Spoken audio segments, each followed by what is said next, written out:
Graça e paz. Amém.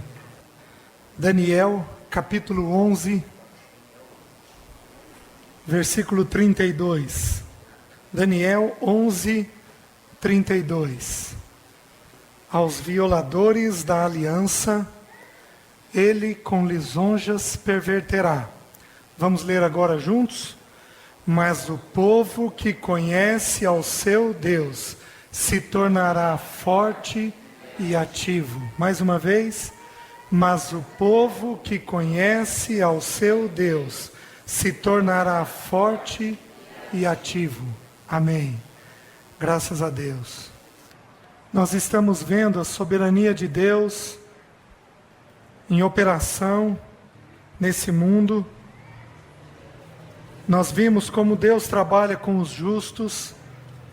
Nós vimos que Deus vivifica os justos, que Deus produz uma influência dinamizante nos justos, que Deus tem uma influência orientadora e uma influência de preservação.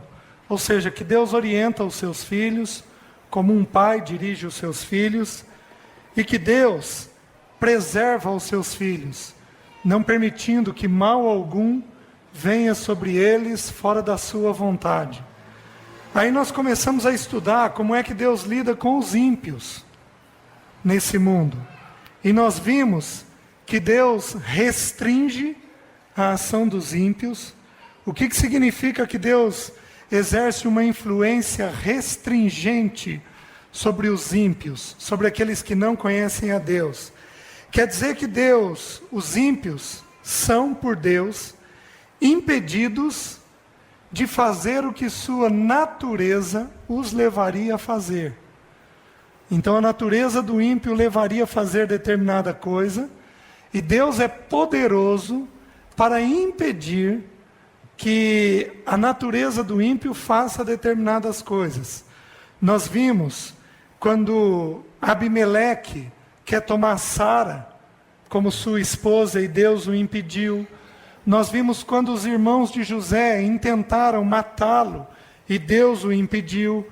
Nós vimos quando Balaão tentou amaldiçoar Israel e Deus o impediu de fazer aquilo que era a sua natureza fazer. Então, o ímpio tem uma inclinação e Deus pode impedir ele de dar vazão a esta inclinação.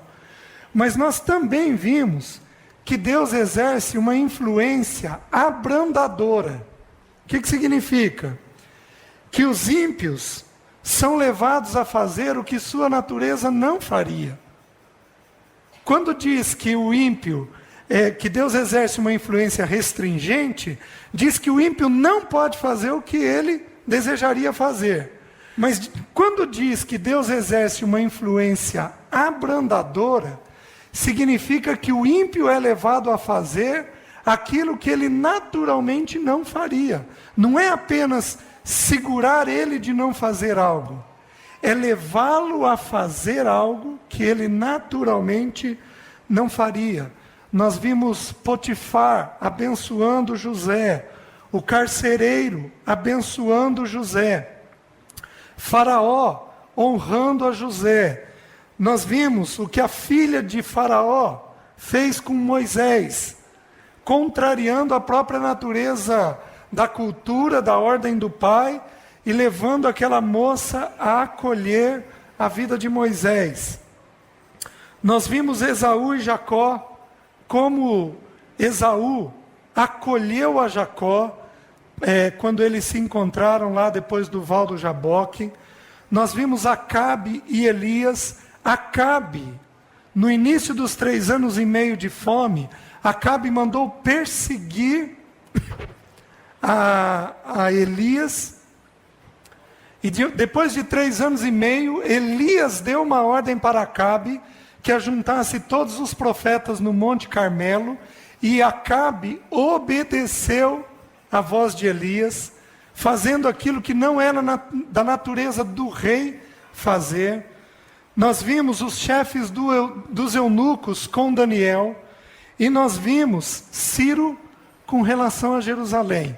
Ou seja, Deus abrandando o coração do ímpio e levando o coração do ímpio a fazer coisas em favor do povo de Deus, do reino de Deus. Ou seja, Deus restringe o ímpio e não deixa ele fazer o que ele quer, mas não apenas isso, Deus também abranda o ímpio, levando o ímpio a abençoar o povo de Deus, segundo o desejo e o coração de Deus, certo? Mas Deus também direciona o ímpio. A terceira influência, Deus direciona o ímpio, levando o ímpio de tal forma que o mal que ele intentava se torne em bem. Então Deus é capaz de direcionar o caminho do ímpio de tal forma que todo o intento maldoso que o ímpio tem se transforme em bem na vida do povo de Deus. Queridos, como isso é verdade ao longo das Escrituras e como isso é verdade na nossa vida hoje. Quando um ímpio nos comete um mal, Deus sempre tem um bem atrás daquilo. Sempre, sempre, sempre tem um bem atrás daquilo.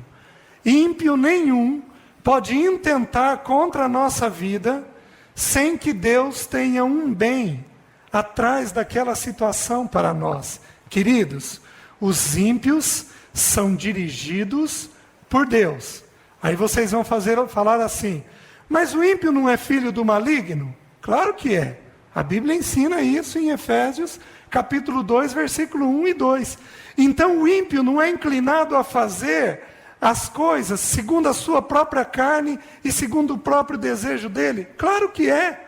O ímpio é maldoso e ímpio na sua essência.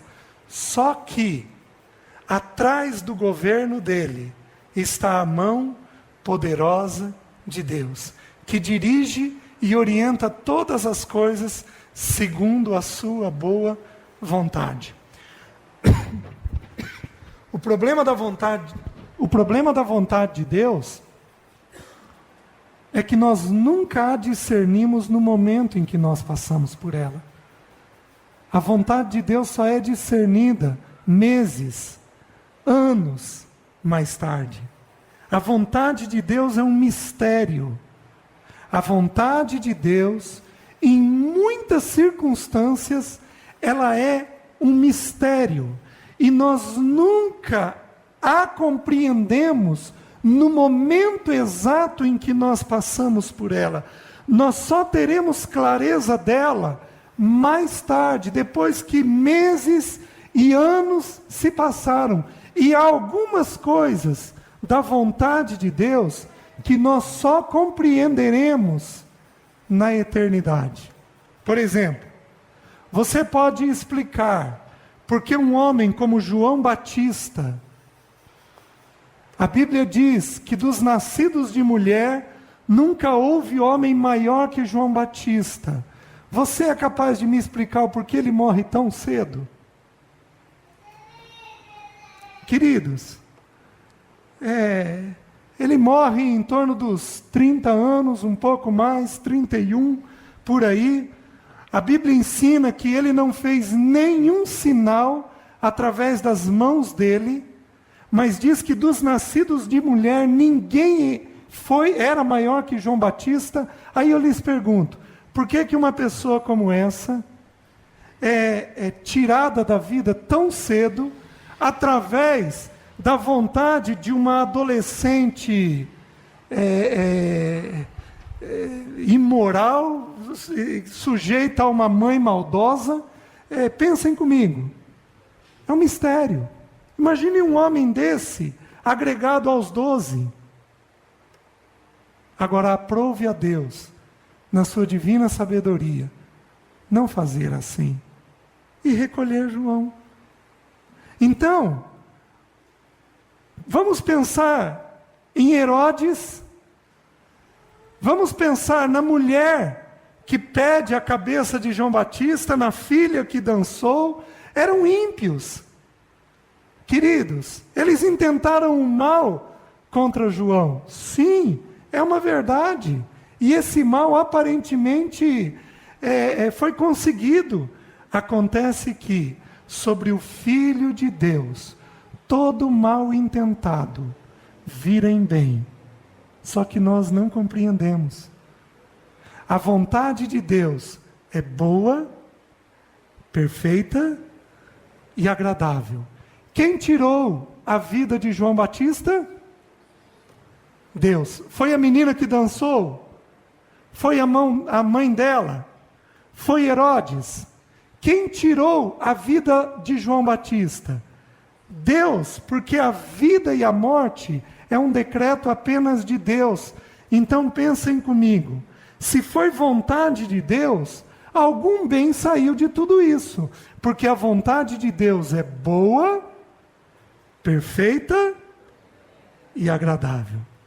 Sempre a vontade dele é boa, perfeita e agradável. Compreendamos então que Deus direciona o ímpio, e através do que ele faz com o ímpio, algum bem é colhido nas nossas vidas. Você pode não ver, eu posso não ver, mas algum bem é colhido nas nossas vidas quando Deus está direcionando um ímpio. Vamos lá, vamos de novo para a figura de José. Gênesis 45, 7. Começando com o versículo 5, diz assim: Agora, pois, não vos entristeçais, nem vos irriteis contra vós mesmos, por me haverdes vendido para aqui, porque para a conservação da vida, Deus me enviou adiante de vós. Queridos, agora, José havia compreendido por que ele havia sido vendido. Para a conservação da vida. Porque já houve 2 anos de fome na terra, e ainda restam 5 anos em que não haverá lavoura nem colheita. Deus me enviou adiante de vós para conservar vossa sucessão na terra e para vos preservar a vida por um grande livramento. Então, por que Deus enviou? Para a preservação da vida dos israelitas. Abram em 50,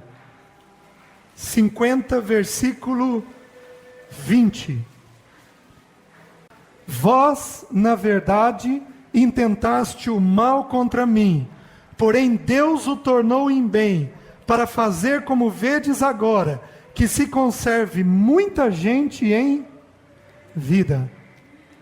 Então, queridos, quem dirigiu os ímpios? Os ímpios irmãos de José? Deus dirigiu. E Deus tornou o mal em bem. Vale a pena ler um livro da Eleni Vassão, chamado De Bem em Mal. Baseado nesse versículo aqui. De bem em mal.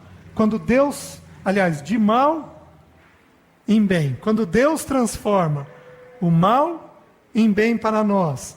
Vejam a Assíria com relação a Israel. Juízes, capítulo 7.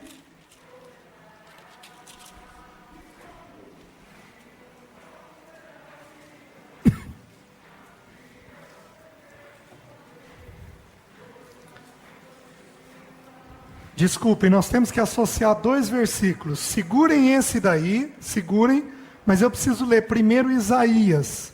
Isaías capítulo 10.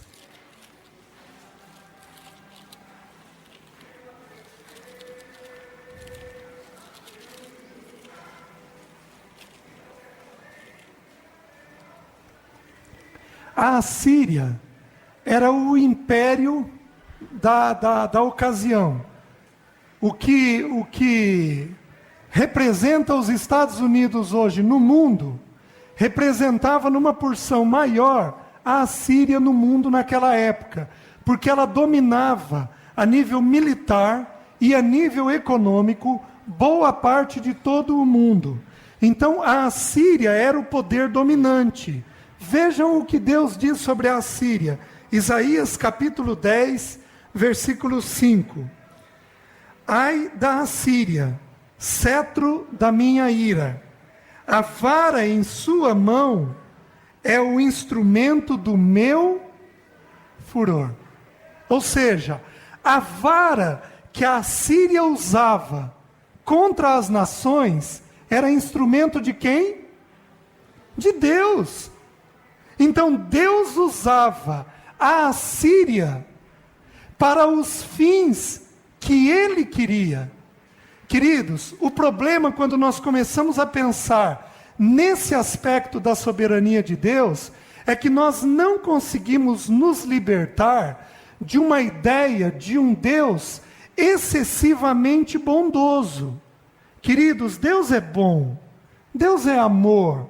A Bíblia diz isso, Deus é amor, Deus é fiel e Deus é luz. São 3 menções de Deus apenas essas 3. Deus é amor, Deus é fiel e Deus é luz. Então nós não conseguimos pensar num Deus que pode usar um instrumento de maldade. Nós não podemos, a nossa mente não consegue associar um Deus assim. Por exemplo, nós temos dificuldade de entender que Deus usou a Assíria para levar Israel cativo. Quantos israelitas não morreram? Morreram. Quando a Assíria dominou Israel, morreram. Só que, no decreto de Deus, Deus estava julgando a nação de Israel e usando a Assíria para isto. Se nós estamos aí em Isaías, vá até Isaías 45. Olhem que versículo interessante. Isaías 45, versículo 5.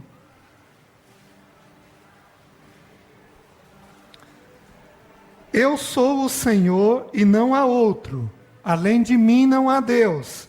Eu te cingirei, ainda que não me conheces, para que se saiba até o nascente do sol e até o poente, que além de mim não há outro. Eu sou o Senhor e não há outro. Vejam agora o 7 que eu quero. Eu formo a luz e crio as trevas. Faço a paz e crio o mal.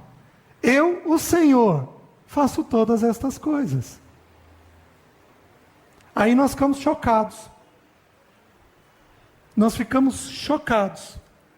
Porque nós somos habituados a um Deus que mais soa aquele velhinho bondoso, que só faz o bem para o neto o tempo inteiro, do que um Deus que governa uma terra preparando uma noiva para o seu filho.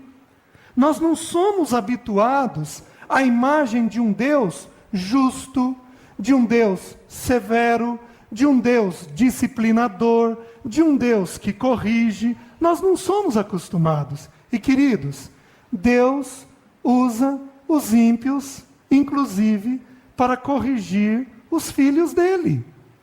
Deus usa, inclusive, os ímpios para corrigir os filhos de Deus. Só que Deus sempre torna em bem o mal que é gerado contra nós. Só que agora nós precisamos entender uma coisa. Quando a Bíblia diz assim, eu formo a luz e crio as trevas, faço a paz e crio o mal, nós não podemos entender por mal pecado. Porque Deus nunca pode incitar o pecado dentro de alguém. Tiago nos ensina isso. Que Deus não leva alguém a pecar. Tiago nos ensina que cada um peca por sua própria cobiça, quando esta o atrai e o seduz. Então o que quer dizer quando a Bíblia afirma que Deus cria o mal? Quer dizer que Deus gera situações de adversidade, situações de sofrimento. Deus gera situações de sofrimento. Vou dar uma para os irmãos. Quando a igreja se instalou, veio a perseguição. A perseguição veio sobre a igreja de Deus. Aí eu pergunto, aquilo era um mal contra a igreja? Era. Muitos irmãos morreram? Muitos irmãos morreram. Então, se Deus gerou aquele mal sobre a igreja, havia algum bem atrás disso? Claro que havia. Qual o primeiro bem que veio através da perseguição? Quem me diz?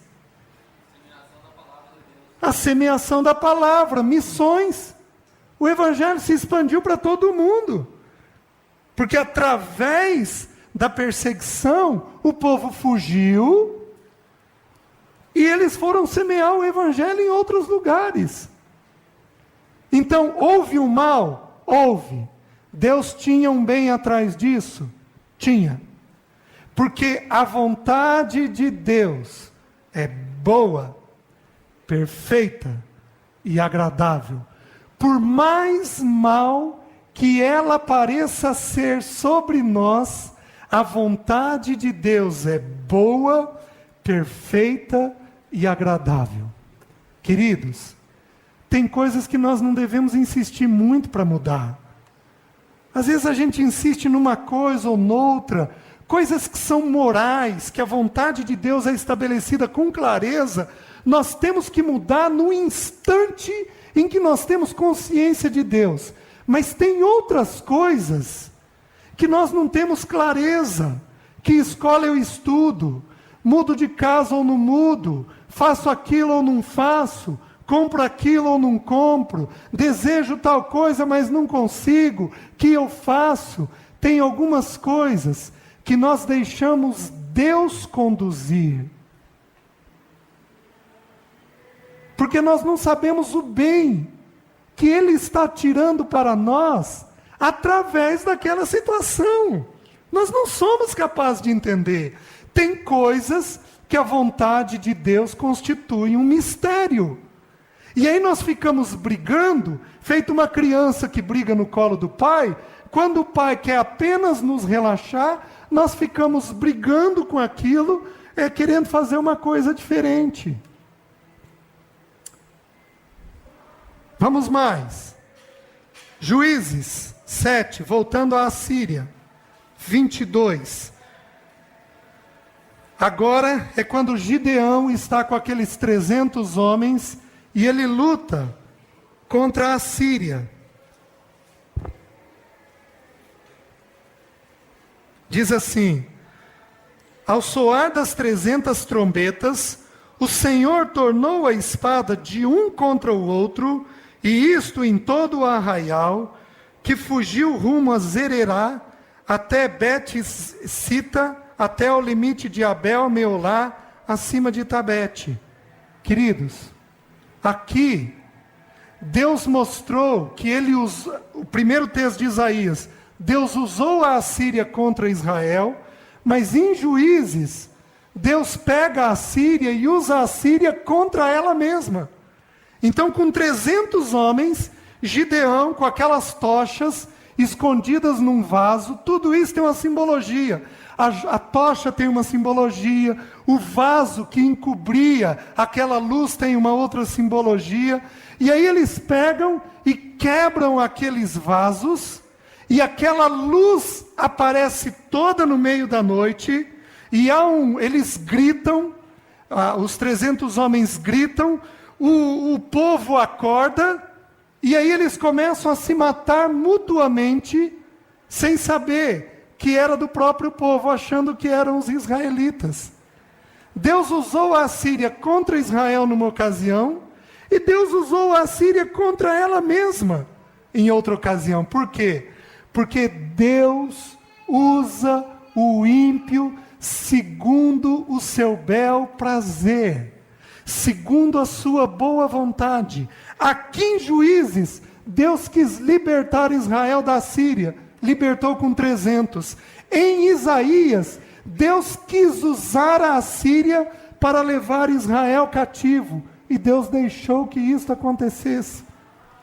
Oh, queridos, compreendamos que Deus usa o ímpio em função dos seus, tornando tudo o que ele faz, tudo que o ímpio faz, em bem para as nossas vidas. Tem ímpios na tua vida intentando mal contra você?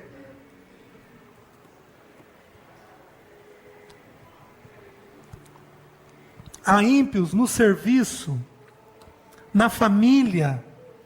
Há ímpios que desejam de alguma forma te trazer o mal. Queridos, se eles o trouxerem, Deus sempre o torna em bem. Amém? O que Deus não quer de nós é o nosso pecado. Apenas isso. Certo? Agora, vejam como Deus direciona os ímpios na vida de Cristo, na figura da cruz do Calvário. Vejam, foi revelado na Escritura que Jesus seria traído por um de seus amigos íntimos. Abram no Salmo 41, versículo 9.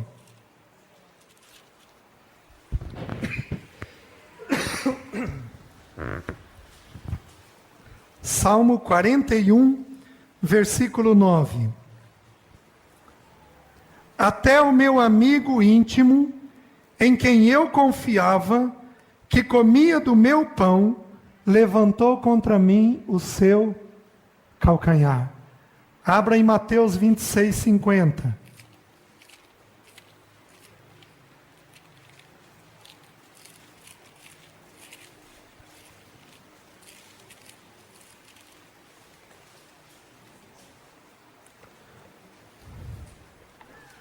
Até o meu amigo íntimo. Vejam o que é que Jesus diz agora. Versículo 50. Jesus, porém, lhe disse: amigo, para que vieste? Nisto, aproximando-se eles, deitaram as mãos em Jesus e o prenderam. Então, queridos, foi revelado que um amigo íntimo trairia Jesus. Quem predeterminou este fato? Deus. Isso era um mal para a vida de Jesus? Queridos, a cruz era uma adversidade e um sofrimento na vida de Jesus? Era.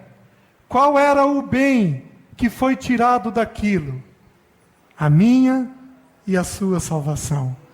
Todo mal Deus transforma em bem. Vejam mais, foi decretado que o traidor receberia 30 moedas de prata. Abram em Zacarias, capítulo 11, versículo 12. Uma profecia sobre Jesus. É a parábola do bom pastor. Quem é o bom pastor? Jesus.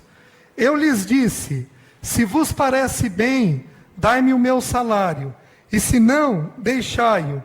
Pesaram, pois, por meu salário 30 moedas de prata. Agora, não apenas isso. Então foi decretado que o traidor receberia 30 moedas de prata.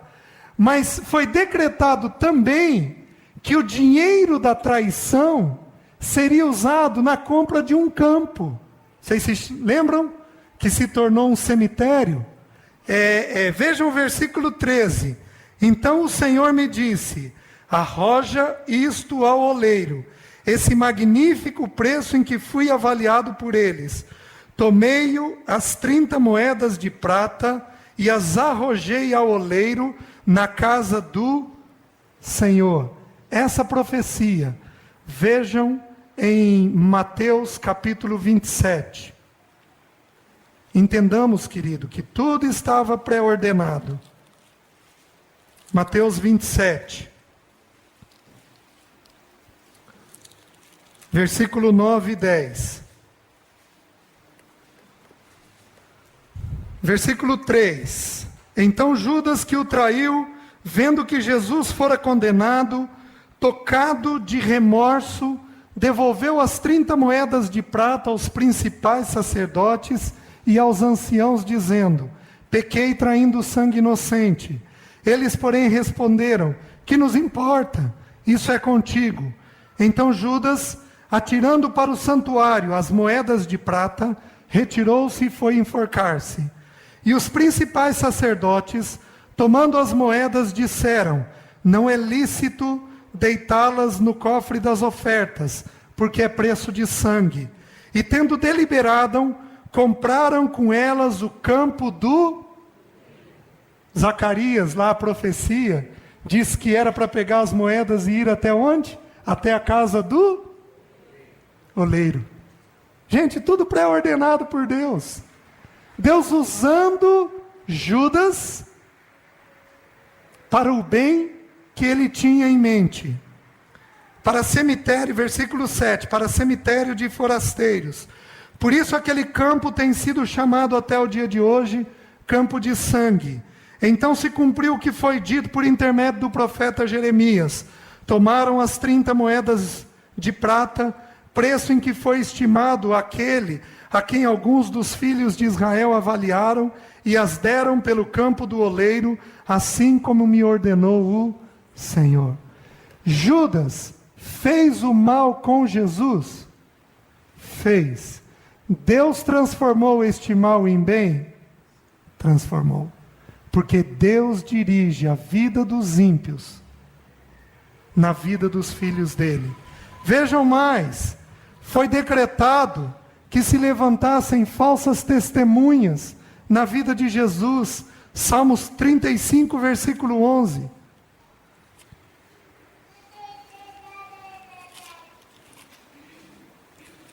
Salmo 35, versículo 11.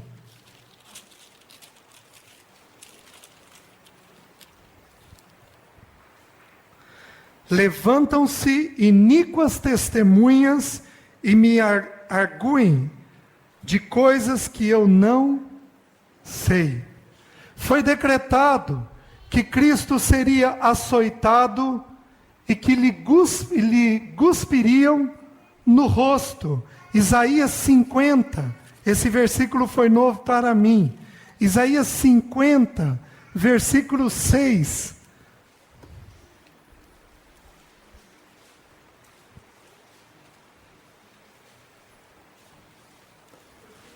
Olha o que diz: ofereci as costas aos que me feriam, e as faces aos que me arrancavam os cabelos.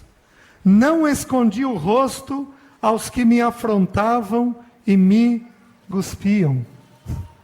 Impressionante, hein? Essa é uma expressão nova que eu não tinha visto na tortura de Cristo. Os cabelos eram puxados. Ele teve os cabelos arrancados. Foi decretado que ele seria contado com os transgressores. Foi decretado que os soldados lançariam sortes sobre as suas vestes. Foi decretado que nenhum osso seria quebrado de Cristo. Vocês se lembram quando a Páscoa foi oferecida entre os israelitas, na noite em que os primogênitos foram mortos? Vocês se lembram que era para eles matarem um cordeiro macho de 1 ano, que era para eles salpicarem o sangue nos umbrais das portas. Aquele sangue salpicado forma a cruz de Cristo. Ou seja, o anjo da morte não entrava naquela casa por causa do quê? Por causa da pessoa de Cristo. Não é exatamente do sangue, mas da pessoa de Cristo. Foi dito que eles deveriam comer tudo o que eles pudessem daquele cordeiro, e foi determinado que nem um osso podia ser quebrado. Queridos, quem era aquele cordeiro? Jesus. Jesus era o cordeiro. Nenhum osso foi quebrado. Sabem qual é a simbologia de não se quebrar nenhum osso de Cristo? Fala da unidade da igreja. que a igreja que Deus chama para si, aquela igreja de vencedores, essa mantém a unidade dentro dela, certo? Quem usou todos esses ímpios na cruz de Cristo? Foi Deus. Por que nós nos queixamos quando os ímpios intentam o mal contra nós? Por que nos queixamos quando os ímpios intentam o mal contra nós? Todo mal, Deus o transforma em bem. Queridos, ou nós aprendemos a olhar a nossa vida, entendendo que ela é governada pelo Senhor, ou nós vamos viver uma vida medíocre, espiritualmente falando. Qualquer torturazinha que você passar, você vai correr para alguém orar por você. Você vai ter tolerância zero com relação ao sofrimento. Não entendendo que Deus usa o sofrimento para produzir no seu povo obediência. O ímpio, quem dirige e governa, é Deus. Agora, não apenas isso. A última influência que Deus exerce sobre os ímpios. Deus exerce uma influência endurecedora. Deus também endurece o coração do ímpio. Onde a Bíblia nos ensina isso? Os descendentes de Jacó no Egito. Abram no Salmo 105.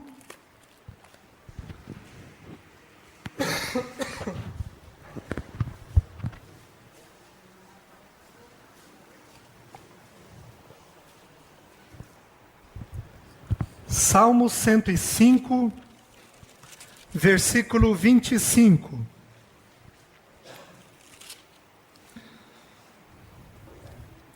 Está falando a respeito da nação de Israel. Diz assim, versículo 25. Mudou-lhes o coração para que odiassem o seu povo e usassem de astúcia com os seus servos. Queridos, aí eu lhes pergunto, quem mudou o coração dos israelitas, dos egípcios, contra os israelitas? Deus. Aí eu e você, se você quiser seguir o meu raciocínio, estou pensando alto, digamos assim. Estou pensando alto apenas.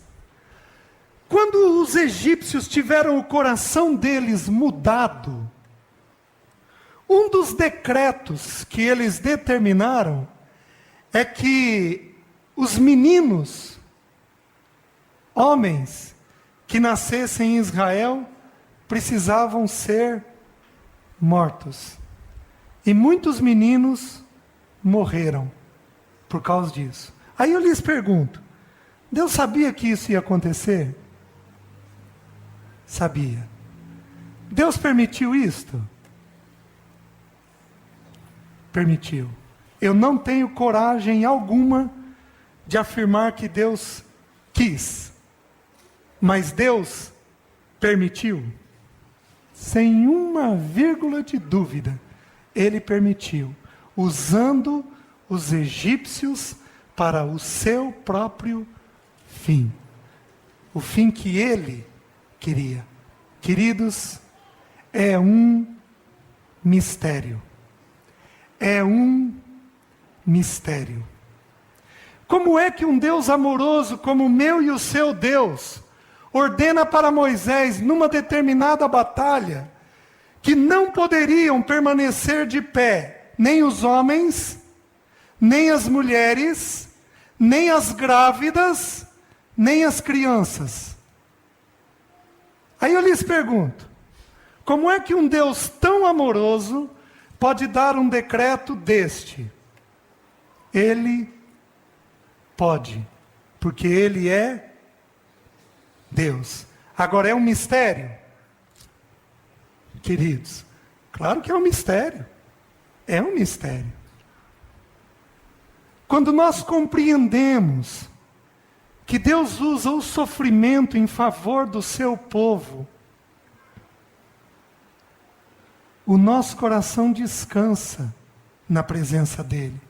Há um texto que os irmãos nunca podem esquecer. Vocês não precisam abrir. Hebreus 5:8. Jesus, embora sendo filho de Deus, aprendeu obediência pelas coisas que sofreu. Ou seja, de que jeito Jesus aprendeu a obedecer? Sofrendo.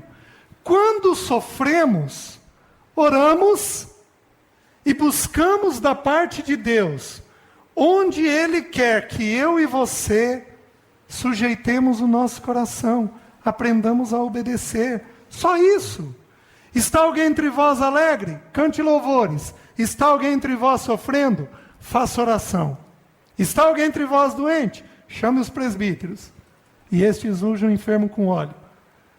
Então, quando sofremos, nós oramos buscando de Deus a vontade dEle para nós. E aqui nós precisamos compreender que Deus pode, em muitos momentos, endurecer o coração de alguns ímpios para tratar algumas coisas no nosso coração. Sempre que Deus endurecer um ímpio contra nós, é porque Deus está querendo produzir um sofrimento que vai gerar obediência dentro de nós. Uma lição simples. Simples, simples, simples, simples. Faraó com Israel. Vejam o que Deus fez com Faraó. Êxodo 4:21. Êxodo 4:21.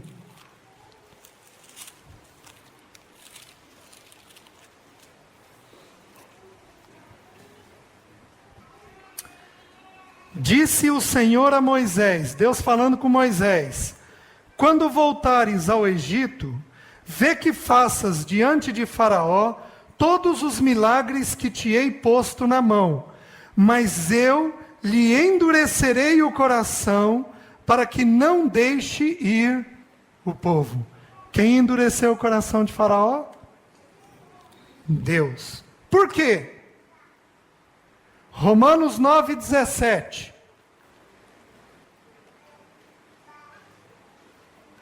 Vejam o que é que diz. Romanos 9:17.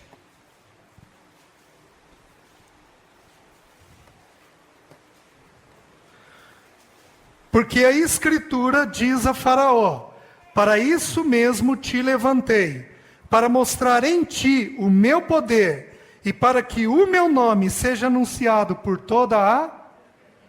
Deus tinha um fim específico naquilo? Tinha. Ele endureceu o coração de Faraó para mostrar a Faraó, aos egípcios e a toda a terra o poder de Deus. Querido, os ímpios contam essa história.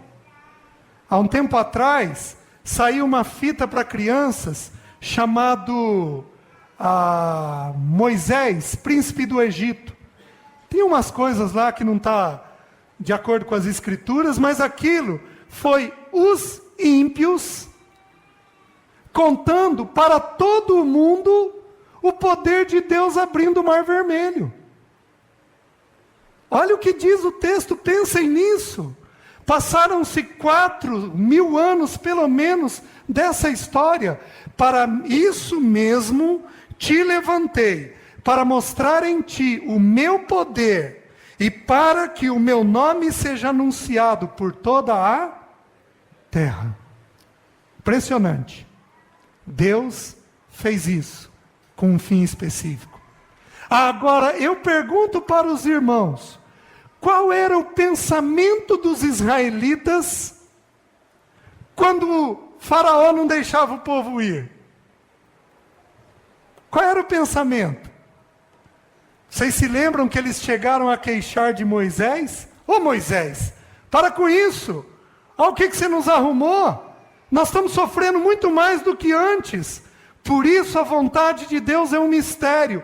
Porque nós olhamos aqui e agora. Deus olha ali na frente. Eu e você só conseguimos olhar aqui e agora. Deus olha ali na frente. Ele vê, Ele sabe, Ele entende, Ele compreende coisas que eu e você não compreendemos.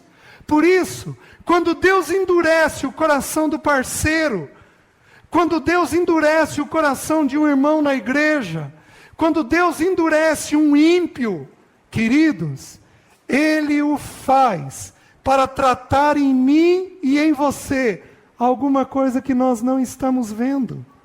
Descansemos no governo amoroso de Deus.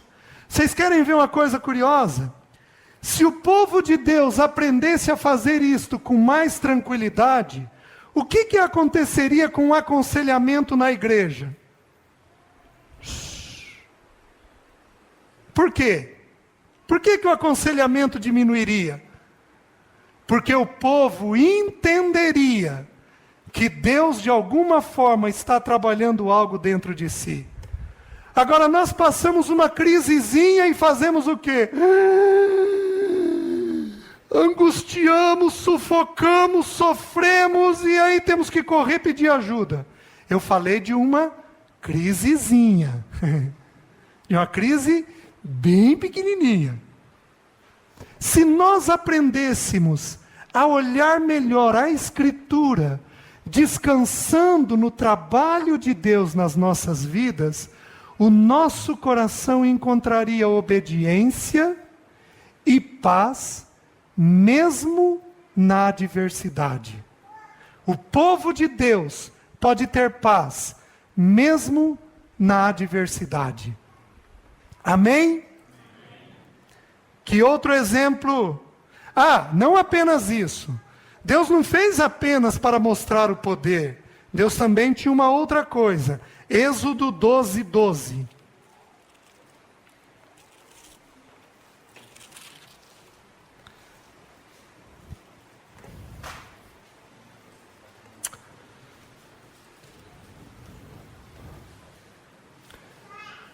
Porque naquela noite passarei pela terra do Egito e ferirei na terra do Egito todos os primogênitos, desde os homens até os animais.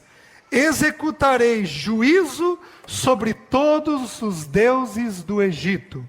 Eu sou o Senhor. Queridos, foram 10 pragas, porque eram 10 deuses. Para cada praga, um Deus. Qual foi a primeira praga? As águas se transformarem em sangue.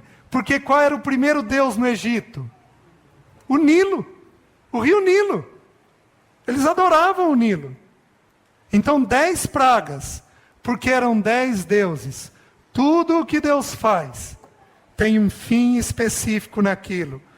Vejam Deus endurecendo o coração de Seom, rei de Hesbom, com relação a Israel. Deuteronômio 2:30. Mas Seom, rei de Hesbom, não nos quis deixar passar por sua terra, porquanto o Senhor teu Deus endurecera o seu espírito e fizera obstinado o seu coração, para tu dar nas mãos, como hoje se vê. Então, Deus endureceu o coração de Seom, para que o povo de Israel não passasse. Aí eu te pergunto, e quando você quer galgar uma promoção e o teu chefe não deixa? Quem endureceu? E quando você precisa de uma dispensa de alguma coisa e o teu professor não permite? E quando nós precisamos de algo e o ímpio endurece o coração e não nos deixa trilhar o caminho que nós desejávamos. Querido, isto é mal. Como diz os adolescentes aí, hein? É mal? É. Só que Deus tem um bem. Então a gente precisa responder para os nossos adolescentes. Tem um bem, viu? É mal, mas tem um bem atrás disso que nós não vemos, porque a nossa visão é muito limitada. Vejam o que Deus fez com as nações de Canaã, quando Josué entrou com o povo em Canaã. Josué 11, versículo 19 e 20.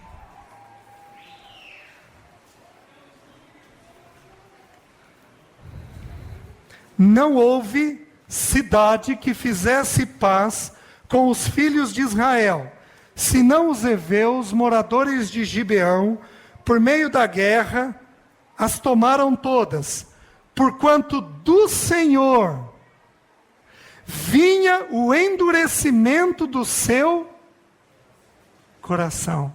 Queridos, quem que endureceu o coração daqueles ímpios para eles brigarem com Israel? O Senhor. Do Senhor veio o endurecimento do coração. Amém. Dois versículos no Novo Testamento. João 12.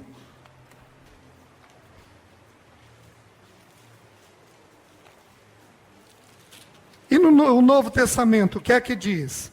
João 12, versículo 37 a 40.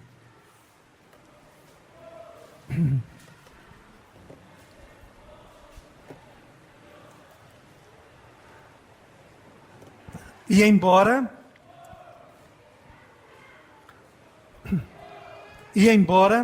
tivesse feito tantos sinais na sua presença, não creram nele, para se cumprir a palavra do profeta Isaías que diz: Senhor, quem creu em nossa pregação?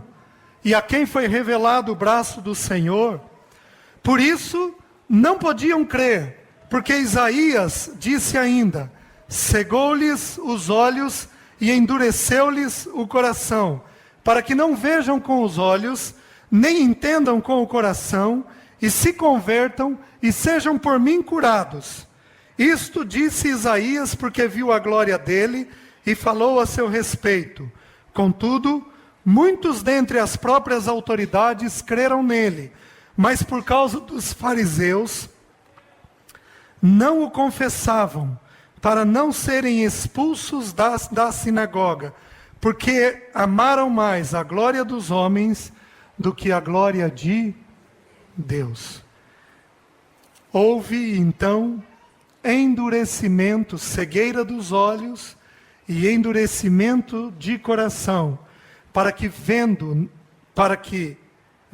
não vejam e pensando não entendam.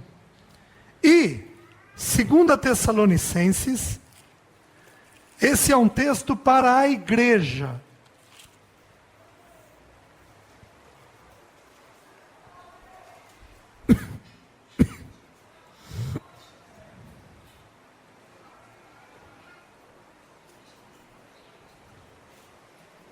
Desculpem, é outra referência da igreja. Versículo 9. Ora, o aparecimento do iníquo é segundo a eficácia de Satanás, com todo o poder, 2 Tessalonicenses 2, 9. Ora, o aparecimento do iníquo é segundo a eficácia de Satanás, com todo o poder e sinais, e prodígios da mentira, e com todo o engano de injustiça aos que perecem, porque não acolheram o amor da verdade para serem salvos. É por este motivo, pois, que Deus lhes manda a operação do erro, para darem crédito à mentira. Deus lhes manda a operação do erro, para darem crédito à mentira, não dando assim crédito à verdade. Amém? Amém. Nós temos apenas 2 aulas, mais uma sobre a vontade de Deus, que eu gostaria de começar agora à noite, mas já são 9 horas, e outra sobre a soberania de Deus e a oração. Então, como é que essas 2 coisas caminham juntas? Então, mais essas 2 aulas, eu quero, o autor ele traz no último capítulo do livro, 10 motivos pelo qual a doutrina da soberania é uma doutrina muito importante. Eu quero tentar resumir e colocar numa única folha, para na última aula eu poder dar para os irmãos esses 10 motivos. Aí eu não vou partilhar isso, eu vou apenas distribuir isso para os irmãos. Amém? Amém? Amém? Amém? Amém? Amém?